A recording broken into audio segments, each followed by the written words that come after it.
यह वो कुछ है जो मेरे छोटे भाई राहुल के साथ हुआ।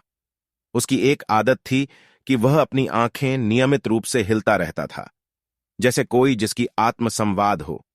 जब मैंने उससे पूछा कि वह ऐसा क्यों करता है, तो उसने उत्तर दिया, भूत प्रेत मेरे सामने अपने चेहरे को मेरे साथ नजर मिलाने के लिए आते हैं, इसीलिए मुझे उनसे आंखों में संपर्क बनाने की आवश्यकता होती है, उनकी आंखों से बचते रहने के लिए।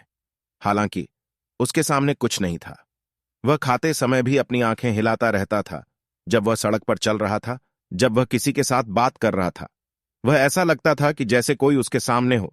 मैंने खुद से सोचा कि वह स्पष्ट रूप से मानसिक बीमारी से पीड़ित है और मैंने उसे मनोचिकित्सक के पास जाने की सिफारिश की, लेकिन उसने अड़े हुए तरीके से इनकार कर दिया, कहते हुए कि उसके सामने 10 भूत उड़ रहे हैं। आखिरकार हमारे परिवार ने सभी मिलकर उसे मानसिक अस्पताल भेजने के लिए सहमति दी।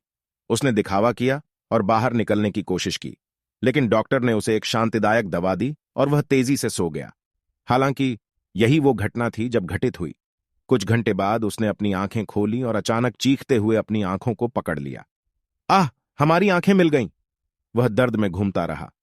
फिर उसने अचानक उछलकर खड़ा हो गया और अपने शरीर और चेहरे को अंधाधुंध देखभाल की और उच्च राक्षसी आवाज में चिल्लाया, मुझे आखिरकार अंदर आ गया। करा रहा था। अपनी आंखों के सफेद हिस्सों को ही ऊपर करते हुए मैं इतना चौंक गया था और मुझे यह समझने में विचित्रता हुई कि क्या हो रहा था, और डॉक्टरों और नर्सेस भी ऐसा ही महसूस कर रहे थे। वह राक्षसी आवाज में बात करता रहा, यह शरीर अब मेरा है, यह शरीर अब शैतान का है, यह शरीर अब भूतों का घर है। मैं गुस्से में चिल्लाया, नरक में चला जा शैतान! वह हंसा, कहता, रमेश, क्या बात है, नरक एक अच्छी जगह है। हाँ हाँ हाँ हाँ हाँ। आखिरकार हमने तांत्रिक को बुलाया और उन्होंने एक्सोर्सिज्म किए।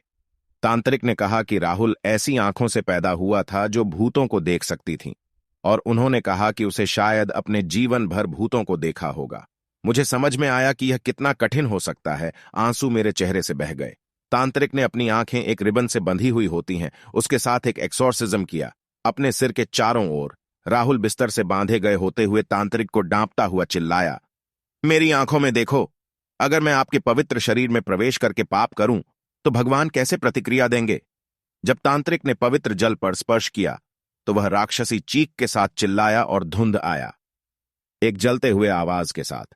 एक लंबे एक्सोर्सिज्म के बाद राहुल आखिरकार अपने सिर को झुकाए बिना बेहोश हो गया, और तांत्रिक ने कहा कि अब और कोई भूत उसके पास नहीं आएगा।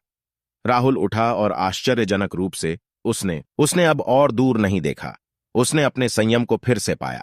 हालांकि उसके बाद भी कभी कभार जब वह सड़क पर चलता था, वह कहता था कि कहीं कोई दुष्ट आत्मा है, लेकिन वह कभी उस दिशा की ओर नहीं देखता था। जब मैं वहां देखता था जहां उसने इशारा किया था, वहां कुछ नहीं था। मैंने उससे पूछा, क्या वास्तव में दुनिया में भूत होते हैं? तब उसने कहा, हां, बहुत सारे होते हैं। हर दिन वे लोगों की आंखों के सामने उड़ते रहते हैं और उनके कानों में बोलते हैं। वर्तमान में भी तुम्हारे सामने एक है। यह तुम्हारी ध्यान आकर्षित करने की कोशिश कर रहा है। रमेश, मैं तुझे एक बात बताऊंगा। अगर तुम्हें अपने सामने कुछ अजीब दिखे तो कभी उसे न देखो। तुम्हें बस यह प्रकट करना होगा कि तुमने उसे नहीं देखा। मुझसे वादा करो।